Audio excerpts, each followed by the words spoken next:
Our guest on today's episode officially earns the top most listened to times as a guest. There's a better way to say that, but it's not coming to my brain. Brodie Mueller comes back to the Growing Small Town show, and I'm super excited about it. So what you're going to hear right away, in fact, as soon as we dovetail into the episode itself, you're going to hear an improvement in audio quality.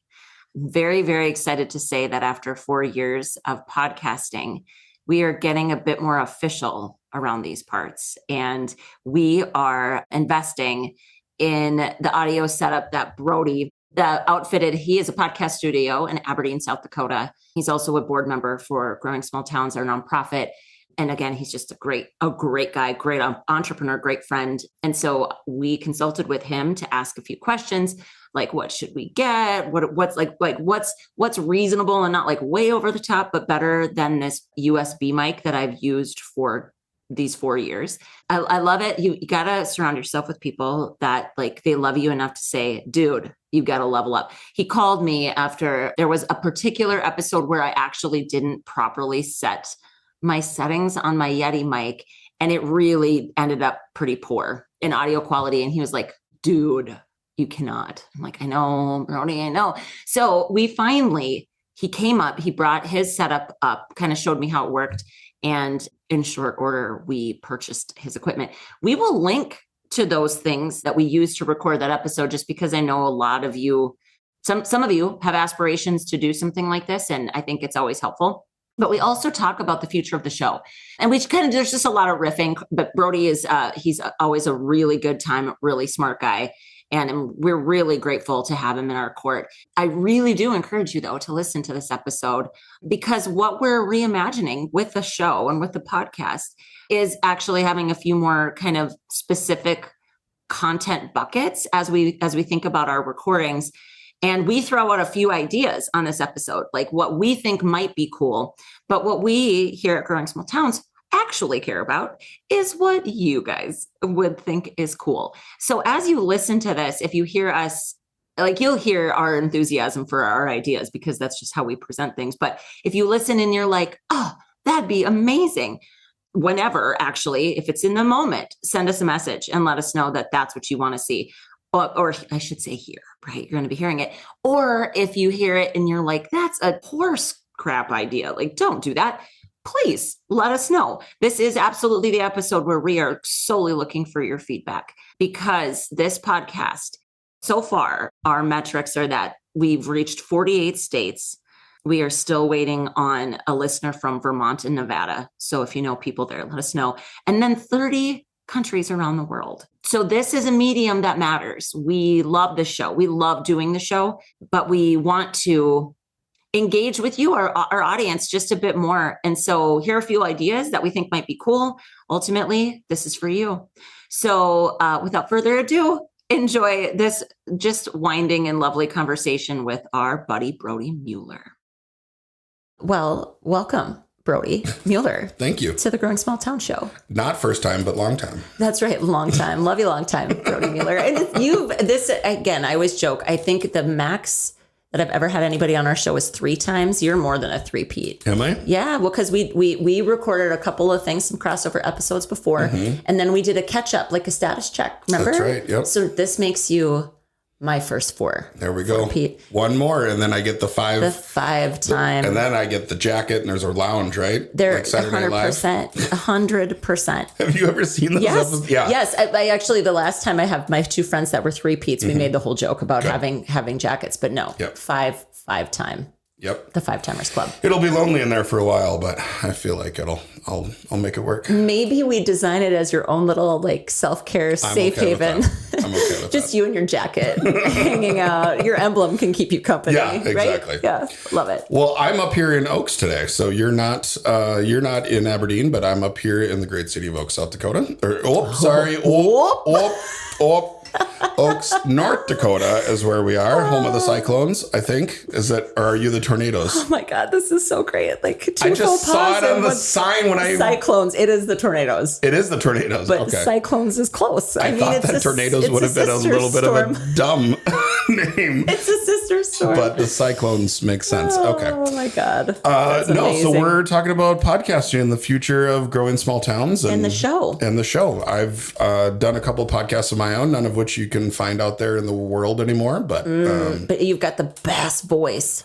Such a good voice. I have a voice. I'm no James Earl Jones, rest in peace. But it's, I like it. So I actually went to, my wife laughs that I'm the only person who went to school to be a DJ. Because I did an internship in high school for those Minnesota fans, KDWB, 101.3 KDWB. And it was it was in the same, I did it at Cities 97, which was like the mom rock version.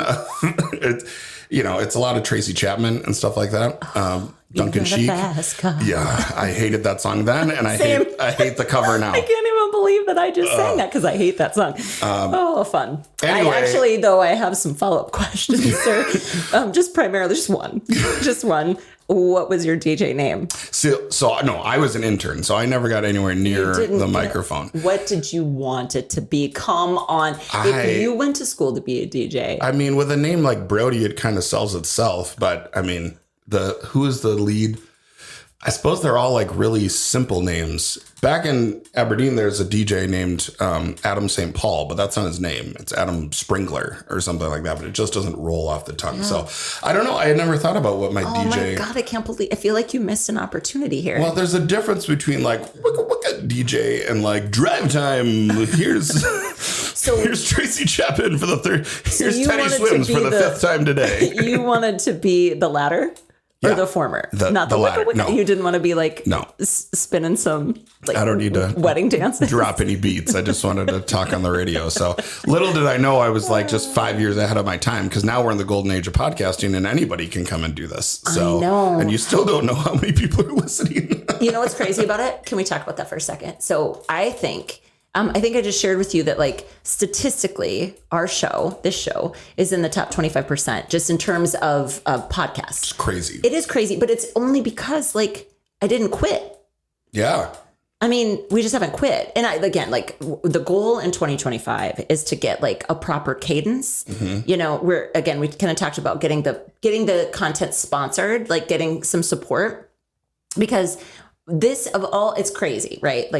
Been doing this for over 4 years. Started growing small towns kind of after it. It used to be called a small town big talk show. Sure. That's what it was called when we first did it, because it wasn't connected to this mission.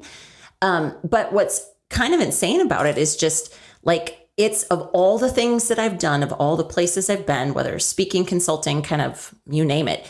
I think the podcast is one of the things that people I get the most random reach outs from listeners based on it. Right. And again, sometimes it's just me doing this by myself. Sometimes it's fun and I get to actually have good banter with somebody, which I commend you for doing it by yourself. Cause I don't understand the people who can do that. Just talk to an empty room. Do you have somebody there that you're talking to, or you're just no, just you? You know what it is, Brodie? It's many, many years of pent up inner dialogue that didn't have anywhere to go. And now I'm just I got a podcast. So it's weird because this last episode was 47 minutes and that was just me. Yeah. And I looked back and I'm like, oh my goodness, no wonder my teachers are always you talk too much. And I'm just do I though? Because here I am, doing this thing. So anyway, it's cool. And we're really excited to make some of these big kind of shifts in podcasting. But I think I have met a lot of people that are oh, I want to do a podcast. Mm-hmm. And I'm sure you have as well, because do you still operate and run the Pheasant Canteen studio? Yeah, I do. So we used to run Shrink Wrap out of there, which was a kind of irreverent mental health podcast. We did that for 4 years. Right now, there is a Northeast South Dakota high school sports podcast, the South Dakota Sports Scene podcast. He's got a whole website and the whole deal. And then the podcast is kind of supplementary for him. So he does that every week with player interviews and stuff like that. Cool. My best friend from high school lives in Minnesota, and he runs the metro area youth ultimate Frisbee program, or helps to run it. So are you familiar with ultimate Frisbee? What makes it ultimate? that it's like soccer, but with Frisbee. Okay. No, never seen it. Yeah. So it's like soccer and football because there's an end zone, there's not a net, but yeah, I've never seen this. You got a Frisbee or I've heard the phrase. Disc. Yeah, I've heard the phrase ultimate Frisbee, but I didn't ever ask any follow-up questions there.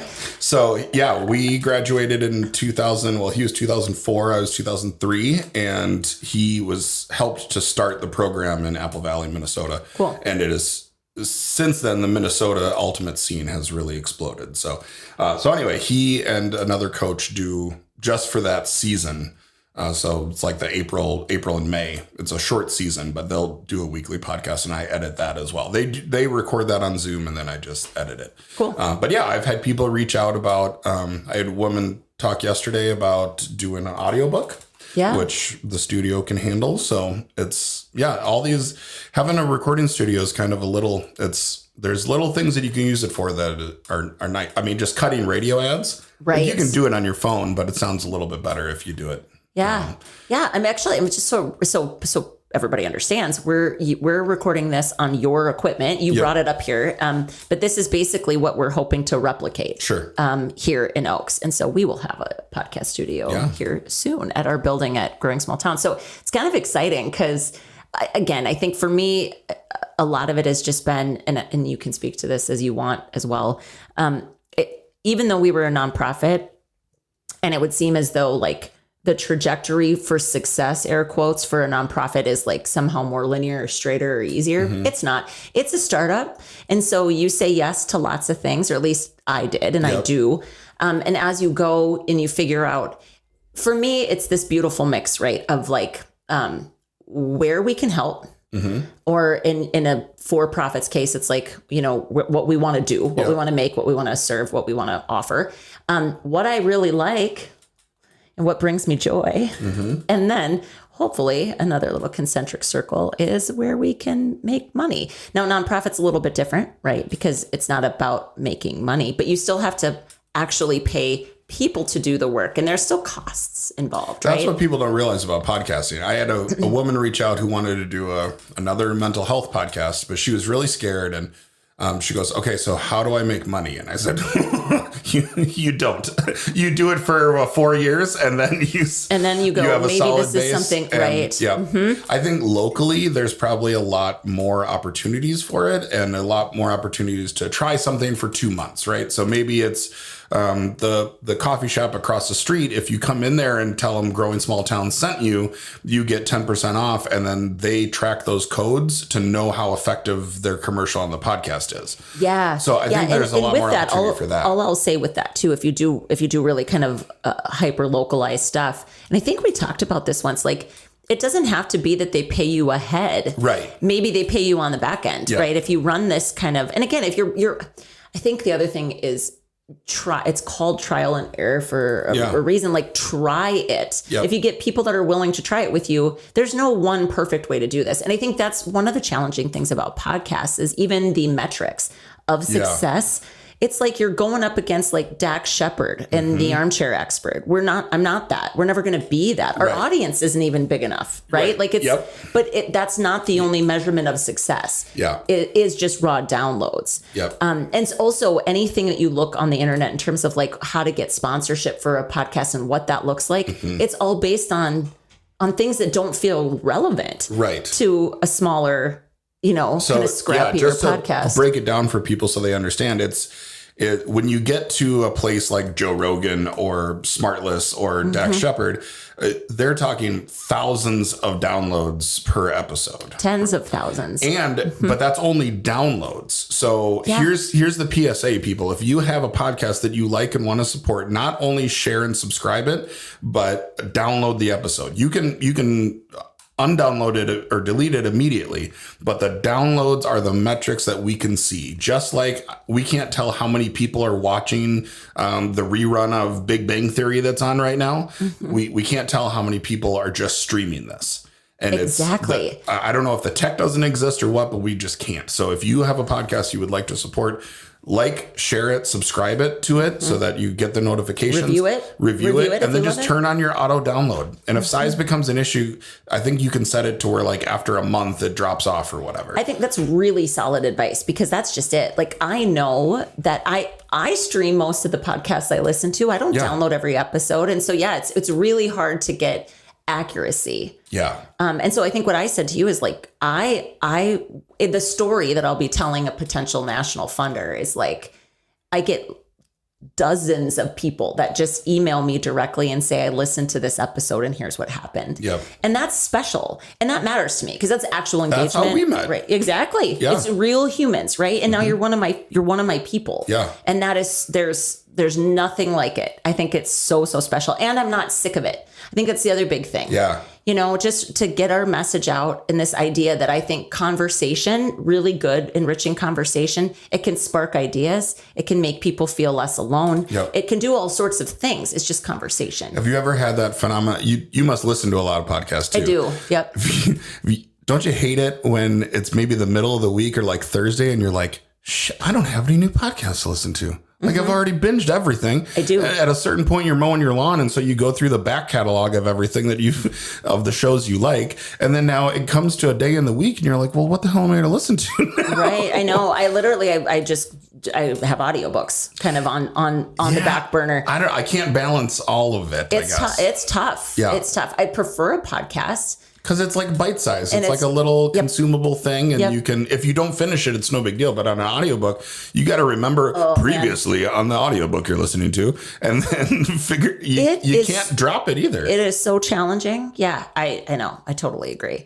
So it's kind of exciting. It's going to be kind of a new era for the podcast, for the show. But I think we're ready for it. Mm-hmm. And this equipment, as sexy as it looks, it was relatively easy to set up. And I've been watching you. And again, I say this to people. I think, audio, the quality of your audio is super important. And I've definitely had challenges, which we've talked about. I love it. By the way, Brodie's the friend that's like, Rebecca, you got to do something. I'm like, I know.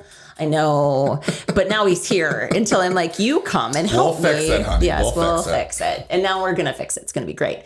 But I also don't want that to deter people from like, getting started if you really want to do a podcast. Well, yeah. And that being said, I mean, if you want to do it and you don't have a place to do it at, I think 2020 taught us that the age of sterile podcasting is over. Yep. The era of scripted podcasts is at least coming to an end, right? Mm-hmm. If you think about it, like before 2020, we had things like Serial. And oh God, I love remember Serial? I loved it. I know. Loved it. And we all loved it, but it was because it was like Dateline, but on a podcast. It was the most bingeable thing. Yeah, or like Dr. Death. Remember the first season of Dr. Death? Was so good too. But again, now listen, friends, if you haven't listened to these things, somehow if you haven't, or S-Town, which was the second one of Serial, right? Or like same production team. Ooh, such good. And that is a very different thing than what the normal person, what an everyday person can do. Totally. So there are USB mics that you can get and they just plug right in your computer and they're pretty good. The other thing, if you really want to I had a woman, she's like, I don't know. I'm really scared to do it. Like she was terrified to put herself out there.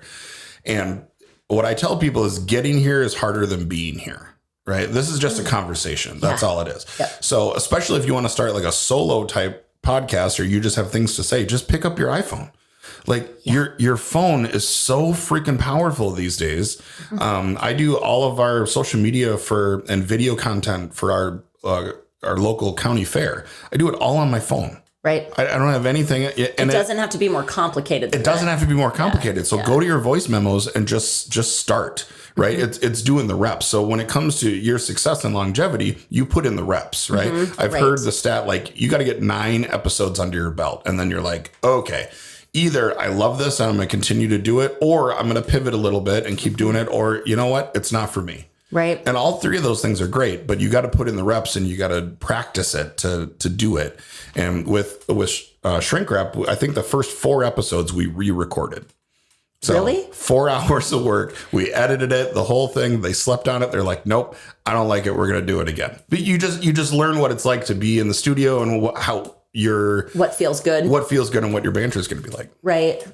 So I think what would be kind of fun, and I didn't tell you this, I'm just telling you this on the fly. So here we go. Oh no. What am I going to do? I think it would be kind of fun to tease out some of the things that we've talked about, like in terms of structure and content for the podcast. And then I'm literally going to say on the record that I am open to hearing from our audience with this. Like if there's certain things that would really help you, because again, we've got listeners, like the people that listen to the show, it's awesome. And I care what they think, and I care what would make their lives better. So this is an open forum, people. As you listen to this episode and you're like, I know what she should do, I know what I would love to hear, send us a note, because I want to know. We're going to be, it's not a full revamp all the way around. We're still going to keep kind of the primary content the thing, because it's working and it's great. One of the things why don't you share what you brought up? Okay. I love this because, so Brodie, you'll be taking over kind of the editing of the podcast, which is fantastic. And you're local and you're my friend and you're a board member for Growing Small Towns. That is true. You kind of have to care about all of this triple dipping stuff. At that point. You totally are. And I love it. I'm here for it. So right away, it's like your brain immediately starts thinking content, which I love. So you had an idea. Okay. So the podcast that I consume, and even the radio. So I grew up on talk radio. My dad listened to NPR, listened to Dave Ramsey, that type of stuff. When I became probably 30, 35, and there's a South Park episode where Stan wakes up and all the music that is on the radio sounds like people just farting into a microphone. And the moral of the story at the end is you're just getting older and everything sounds like shit. That's hilarious. It's so true. We'll have to see if we can find that episode. Tease that out in the show notes. And so I realized I didn't want to listen to the radio anymore, and you kind of get sick of your own music from the 2010s. And so I started, NPR, you can only do so much of it, I feel like, or you want something else. So I grew up Protestant. I listen to Catholic radio. Are you serious? I do. Not like religiously, but it is because an appropriate pun. Because it's all call-ins. Okay. And the call-in aspect, I think, is lost on us. Yes, and it's fun. So say what you will about Dave Ramsey, and I don't subscribe to everything, and he has certainly gone hard-leaning in certain directions lately. Yes, he has, yep. There's a whole episode I could do on where Dave Ramsey's going and why the hell he's going there. But what's going on with Dave Ramsey? He's so angry these days. Is that our title? What is happening? Is Dave Ramsey okay? Right. Blink twice, Dave. So, but I'll listen to his show as well, just because, I've been listening for years now, so I can tell what they're going to say. But anyway, there's another podcast from that team, the John Deloney Show, which is like mental health stuff. And so part of it is like, ooh, tell me the tea. Your husband cheated on you and you don't know what to do? Yes, tell me everything. But it's still that call-in show. Anyway, if you're still here, listeners, I think that would be the call-in aspect would be great for you. So the way that I would envision it to work is if it's a small business question. I live in a small town and don't know what to do with all of this pent up energy. It's I see this need but don't know what to do. Right. And you want to talk it through with you or with a round table of people. Then it's just setting up a call. We record that call. We can edit it. You have, the caller would have editorial power as well, as much as you want to give them. And then once a month, we put out an episode that's a call-in, and you get, 20 minutes with each person or whatever. I think it would be a really fun way. Everyone's looking for engagement, right? When I left the store this morning, we were just talking about how your damn Facebook doesn't work anymore. How do you get engagement from Facebook and people? So if you already have a group of people who are listening, right. And everyone likes talking about their business or their small. Not many people want to come on the radio and talk about their porn addiction or how they cheated on their wife or whatever, this big mental health stuff. Right. I do want to talk about the exciting things that are happening in Anytown, USA, where I'm from. Yep. So I think it's an easier lift for people to just, it's just on the phone or it's on Zoom or whatever.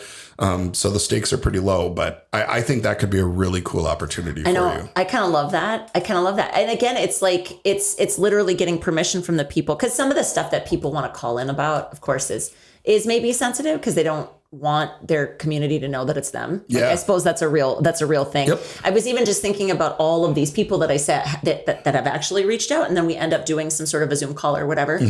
a lot of those could be episodes. Yeah. You know what I mean? And I don't, it was funny because at our board retreat where my amazing board of directors, just literally having a conversation of like, what do we do? What is this organization about? How do we help communities grow? And again, we'll get into kind of the details of the shift that's coming. And it's not exactly a shift. It's really like a return to the roots of this thing, which I think is really important. But one of the questions was just like, are you okay with getting all of these random questions? Like when people email you, and I was like, it literally gives me life. So yes. Yeah. And I don't ever want that to stop being a thing. Cause when people listen to this, if they like what they hear a friend. Yeah. You know what I mean? They hear with my voice, they hear somebody that actually cares about them. And I do. And so I can't suddenly be like, up until you decide to email me with your questions. Like I'm your friend, but don't ask me to help you. Right. I love it. So I think that could be really, really fun. And on the flip side, I mean, as you're a content creator for all intents and purposes, I mean, totally it can get draining to what am I going to talk about this week? Right.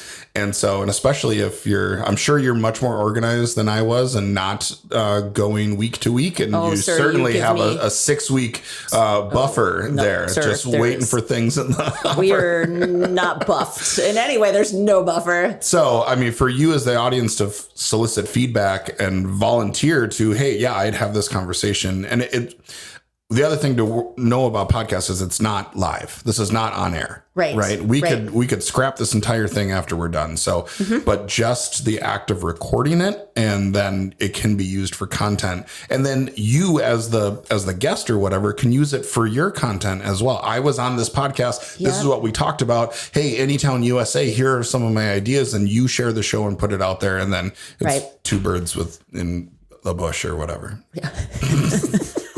You're getting two birds stoned at the same time. Something's happening with birds and stones and bushes. We don't know. But what I will say too is I can't actually tell you the number of times I have thought to myself, I wish that we had recorded that conversation. Yeah. Sometimes you just have really, and again, that's not something that's going to happen all the time. But I think being thoughtful about that. And then, like you said, deciding when you get done, how'd you feel about that? I say that with every guest that comes on anyway. Like if there's something you say that you're just like, oh, you can stop in the moment and be like, can we edit that out? Yep. And most of the time we don't. I mean, most of the time our conversations are just natural like this, right? Yep. But I want people to always know that I would never, ever want to produce something that you were truly uncomfortable with or unhappy about. So the editorial rights, I think, is kind of an important aspect of that. So my pie in the sky ideas aside, what else do you have? What keeps you up at night of where you want to take this beast? The podcast itself? Yeah. Okay, so there's a couple things.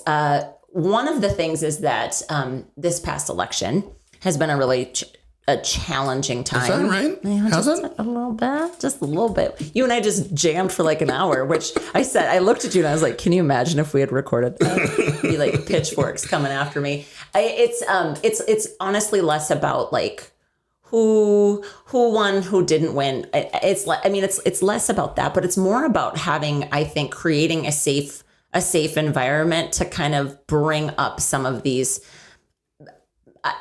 Social justice is kind of the only bucket I can think to call them. I don't know if there's a better phrase, but just some of the things that from a humanity perspective can get really, really challenging. Mm-hmm. So this, I'll even use an example of something that I think is very, very real for small communities. And yet it seems like a little dicey to talk. I guess I would call them the dicey topics, maybe, right? So Cassidy, our marketing gal, and I were having a Voxer conversation yesterday about supporting small business. We just did a post about why it's so important, right? And then I said to her, but it shouldn't necessarily be blanket support. And what I mean by that, so like as a small business owner, you're like, what are you talking about? There was almost as daggery as Brodie Mueller's eyes get. I'm just curious where you're going with it. My point is simply, you're not entitled to our business just because you opened a business and you're in your community. Mm-hmm.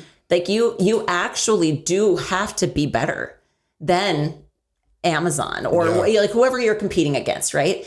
So is it okay if we just like center this around you? Sure. So in Aberdeen, South Dakota, you've got the market on the Plaza, amazing place. We should actually do this because we want people to frequent your business.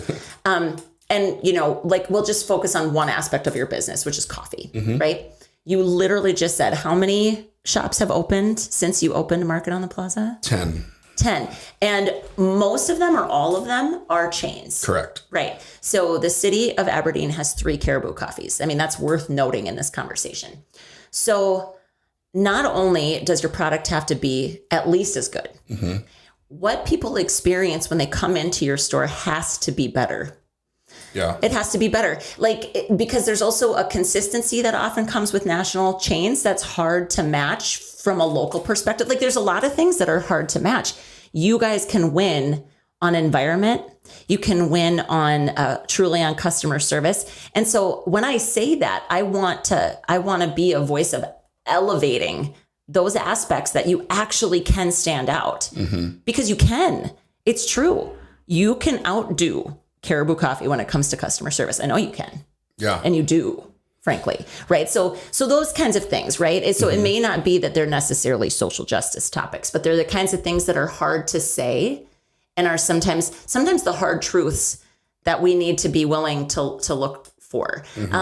Another example is like everybody's having a workforce. Like workforce is such a challenge, right? Like getting people to come and work for you. I literally have said this in other towns, by the way. I've never said these words just out loud in Oaks, North Dakota, because I never want to offend, right? But I also think there's something really important about being able to say out loud what either an issue is or be willing to say the thing that needs to be addressed. Because it doesn't get addressed if we don't say it out loud, right? Yep.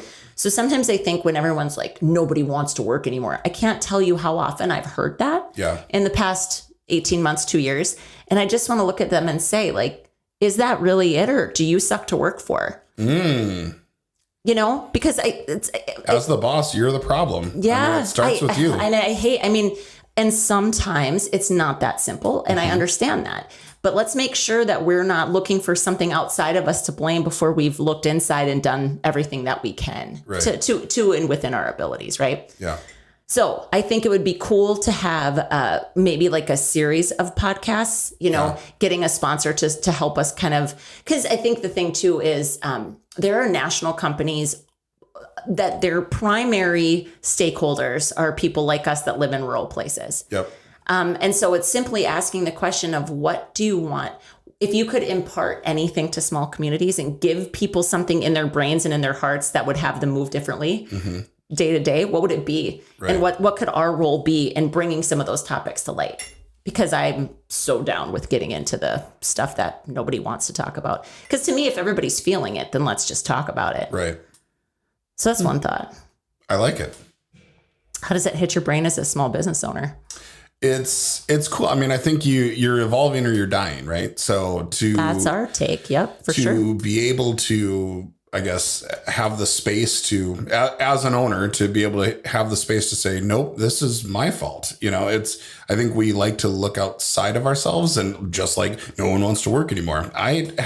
Most of my staff has been there since day one. And they're phenomenal people. So they're not phenomenal. They're phenomenal women, and they do a fantastic job, and they really give a shit. Like they care. Yeah. So can we talk real quick too? Because you also have young people. You have Gen Zs working for you. Oh yeah. Right. And so there's also this, I think to me, it's always, where's the opportunity to either learn, grow, and try something different? Because it is so easy to dismiss out of hand that this youngest generation doesn't want to work anymore, and they don't have a work ethic, and they don't care about anything, and they're entitled. These are things that I've heard said. And I'm like, well, that's a sweeping generalization that's going to literally shoot you in the foot. But what did they say about us, you know, 20 years ago, 35 years ago? Like it's, you know, I have 16 and 17-year-olds working for me, and sometimes I don't understand half of the things they say, but they have their own language. It's really we can have fun with it though. And that's why when I hire, it's a vibe check. Yeah. I can teach any monkey to pull a shot of espresso. The technical skills, yeah. But I need you to be able to have a conversation, to look me in the eye, to have some customer service. Those things are a lot harder to teach. So if you come in and we just have fun in the interview, that speaks volumes to me more than I've worked in 3 coffee shops. Spoken like a true 7. Yeah. I'd rather you not ever work in coffee before and want to work here than the opposite. Yeah. And so those are things to learn. I mean, those are things to pick up. Those are things to challenge ourselves to do and to consider. I think, too, with small towns, there's a lot of people that at some point along the way butt heads with an elected official, you know, or a board member of some sort, right? And those are just people problems, Brodie. And that's really what my career has been in, is helping people solve their people challenges, like it within the context of an organization. It's really not that different. I mean, if you're in a community trying to get something done, guess what? You're going to run into people. And then the hardest thing about small towns, I mean, and again, small is a very relative term, right? Because I think this is even true for you in Aberdeen with like, what, 27-ish thousand people? And here we are in a town of 1,800. You're going to see that person again. Yeah. Like you. And bad gas travels fast in a small town. Yeah. And you know, this idea of like burning bridges and just burn it down. Well, you go right ahead, but good luck to you. I know. That's where my brother, even in our big little town, my brother's like, yep, screw them, burn it down. Like, and it's, no, I have to work with these people next month. Like, there's got to be a better way here. Well, and there's something to be said about that in terms of, I think the work then is protecting yourself, having strong boundaries, like some of these things that sound very like mental health specific, but really they're just, if you're going to run a business, how do you deal with that? How do you deal with the fallout of really pursuing what you want, knowing that it might alienate certain people in your community? At what point is your business the customer's business and not your business? Like those are all really challenging things. Like, what do we decide to do? So many people say, well, let the customers decide, let the customers decide. And I say, yeah, and there's a balance where if you hate it, it's your life, man. It's your life. It's your business. And those customers aren't taking that weight home with them. Which hill are you going to die on? Yeah, right. Yeah. I mean, so some of that, I just think I would really love to get more into some of those topics as we go. And along with that, the other thing that we've kind of talked about, and this is kind of fun, right? I'm a 7, just like you in the Enneagram. And oftentimes when I get done speaking somewhere, people will come up to me and say, could you just like come and talk to me every morning? You know, could you just like come and give me the pep talk? And I kind of chuckle, right? And I'm just like, oh, you'd tire real fast. I promise. Like, you may think it's a good idea. You don't want me in your ear every day. I smell a TikTok channel. Oh my. Not sure. We'll see. That wasn't a no. Yeah. Let me just say, so I'm on TikTok, but I don't make TikToks, right? I'm just completely a consumer. But recently my oldest son has Instagram, and he was standing in our kitchen. This was just last week or the week before. And he goes, Mom, like that. He had this like fearful sound in his voice, and he turns his phone out to me, and somebody had taken my photographs and set up a fake account with it. Oh. Yeah. So this just happened on Instagram. And so it's my picture, right? It's my picture, my face, and my name only with an extra A in it. Of course. So it was Rebecca Putnam. Right. And it said like, click here. And it was about pointing them to their Only Flirts account. And my son is like, he was like questioning for a second because it was very clearly my face. I'm like, oh, honey, no. Like, so I took a snapshot of it because they, of course, had blocked me, you know, and then I just posted it right on my page. I'm like, yep, that's me. That's my face. That's my photo. This is not my account. Like, please block them. And then they go away, right? It's people are bored. So I do have a little bit of hesitation to do something as wild and crazy, maybe as a TikTok channel, but I think there could be some fun content there. I mean, we're in like the 30-second world now. So I know. I created a video for, we have Collective Soul coming to the Brown County Fair. I love Collective Soul. I know. I'm going to have to come. Some people are like, wait, I know that name. But then you hear the songs and you're like, oh, I totally know Collective Soul. Anyway, so we made this big like creative video. And then the bigwigs in New York or LA or whatever, they're like, no. You need to, like, all of the banter, all of that needs to go. Just say Collective Soul is coming. It was 2 minutes long. They're like, it's way too long. I'm like, we barely had time to get the sponsors' names in here. And then 30 seconds of it is your sizzle reel. So, I mean, I think to have you show up, and there was a guy on TikTok who started, he got married and he doesn't do it anymore, but he would give motivational speeches, but it's good morning, you bad, beautiful bitch. Yeah, I've seen that. Seen that guy? Yes, I have. You could do that, just the small town version. I know. So that's another thing. It's just, it wouldn't be maybe daily. Sure. But like, how often do we need a hit of like inspiration? I've also said to you, like the fact that I'm actively in therapy and kind of just have been. Yeah. And then I always say like, well, I paid for it and I'll share it so you don't have to pay for it. There you go. Like share the best of what's working for me. Yeah, I think a TikTok channel is the way to go. Okay, well, now we'll see. We'll let people weigh in. They can tell us. Mm-hmm. So yeah, so it's not necessarily all new. But I really want to get us into a regular cadence because I haven't been as consistent, at least in production, as possible. And it's just because I haven't felt as supported in a lot of ways. You know, it's you have to make choices. Like, what is our thing? And this show will continue to be a thing. I'm just not ready to give it up. Yeah. Well, you got to have your cup full before you can pour it out, right? So. Right. Oh, and the other thing I should mention, what we're really talking about is what would it look like to pick maybe 4 locations across the country where we would come and do a live show. And I think if people listening to this are like, oh my gosh, we want you to come to our town, then let's talk about that and what it would look like, you know. And then because we have a beautiful space here, I would love to be kind of the reciprocal of that and host other shows that really focus. There's not a lot of shows, to my knowledge anyway, that really focus on rural issues. That's partly why I think our tenure has helped us out here, because there's not a lot of people. It's crazy, Brodie. I mean, at the end of the day, I literally often name the podcast episodes like this situation in small towns, because it's like we're humans. We're just out here humaning. You know, we just happen to be in a small environment, and it does sometimes require a little right sizing of topics to make them relevant and make them fit. And that's what we're committed to doing, is just saying like, yeah, you're just a human, just like people in New York City, right? But how it looks and how it lands, it's not exactly the same. Yeah. And so it's just making sure that we're kind of adapting or changing or tweaking the content so that it fits. So that's something else that people can write me and tell me. So where should they find you, Rebecca? Drop your socials. Yeah. Well, how do they slide into your DMs? Slide into my DMs so we're on Growing Small Towns. That's the handle on Instagram and Facebook. And then growing smalltowns.org. And you can just email me directly at director@growing smalltowns.org. We're just totally willing. And then we have a contact us. You can go through the website too if you'd rather. But yeah, I get all sorts of, I mean, a lot of it is spam too. Sure. Any more people try to tell me like, we're going to get your followers to blah, blah, blah. Yep. Like, I don't care. I don't care. I'm not looking for like vanity metrics. I really want relationships. I mean, and that's what we're about. Are you having trouble with spam calls lately?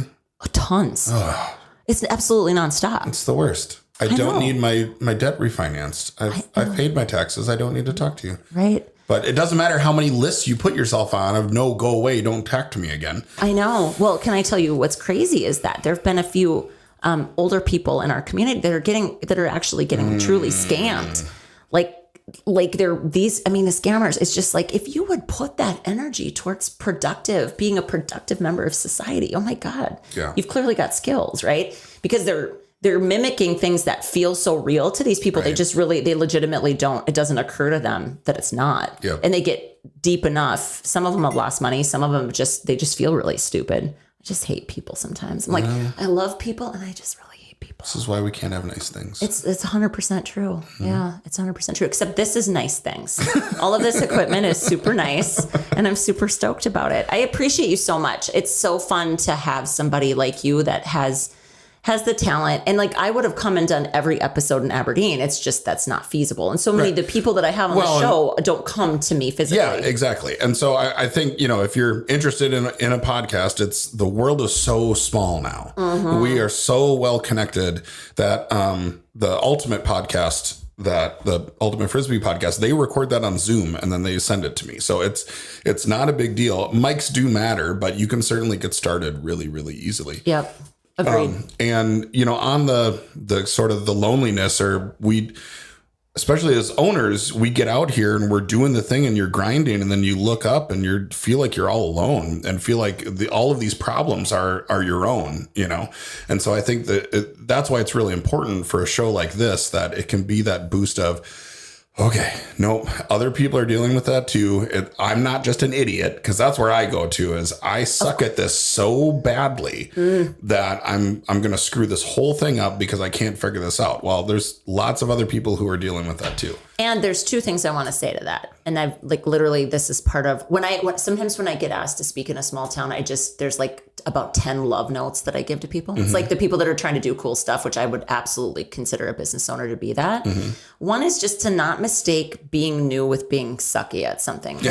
Like if you're bumping up against something that you've never done before, why do we have this expectation that we would be excellent at it? Like that doesn't even make sense, right? You don't suck at it, Brodie, you're new at it. Right. So that's a little bit of grace. And then I think big picture, it's to sometimes like literally remind yourself that like you've never been a human before either. Like this is we're all just first time in it here. Like every single thing. Before this, we were just talking about how I consider myself to be a pretty good dad. I'm an awful middle school parent. Yep, you hit walls where you're like, this is not my best era. I just don't know. I don't know what's going on. I don't know where I'm going. Like I've never had a middle schooler before, so I got to figure this all out. So it's good. It's good insight. It is. And then the thing too is like, and that's I sometimes tell our oldest child that your oldest is your middle schooler, right? So sometimes it's reminding them like, hey, we're first time in all these things. Like we don't really know either. And I think just being able to sometimes relax into that, like, hey, this is my first time seeing this thing or experiencing this thing. Like we're not supposed to get it perfect. When you go to therapy, child, just remind them that they cut their teeth on being parents on you. So exactly. I mean, it's really not all their fault. You're the guinea pig. You're lucky you. Yeah, it's wild. But I do think to your point, like and it's interesting too, because we live in a rural place, right? Now I live in town proper, right? So I have like immediate neighbors. And there's this kind of, we romanticize country living. And I'm not going to take anybody's like fantastical ideas of that away. We do need to recognize that there still might be some actual isolation that comes, comes with that kind of living. And I think in small communities, I'd said this to you earlier, I think it is really interesting. Like I'm trying to teach my kids that this isn't a microcosm of a bigger world. Yeah. Because it really is. We're very, very homogenous here. And so trying to give all of ourselves as adults to experiences where we see different people. And by different, I just mean people that maybe don't look like us, don't speak the language we speak, right? Maybe don't have the customs that we have. Because once you see all those additional stories, you may see parts of yourself represented in them that you're not seeing every day, right? These are things that I think it's all about just being a really good human.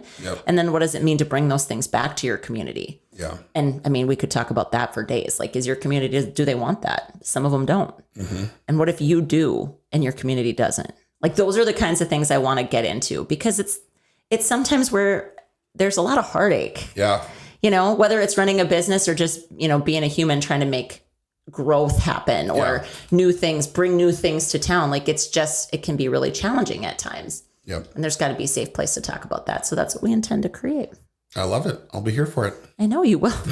You're 100% going to be here for it, because you're going to be my little editor and I'm going to love it. I just called you little. You don't have to be a little editor. You can be a big time editor. There you go. I'll take that. I appreciate you, Brodie. Absolutely. Appreciate you. We're all in this together. You ever watch Red Green when you were growing up? I did. I did. Keep your stick on the ice. We're all in this together. And with that, we're just going to call it a day. Thanks, pal. Thank you.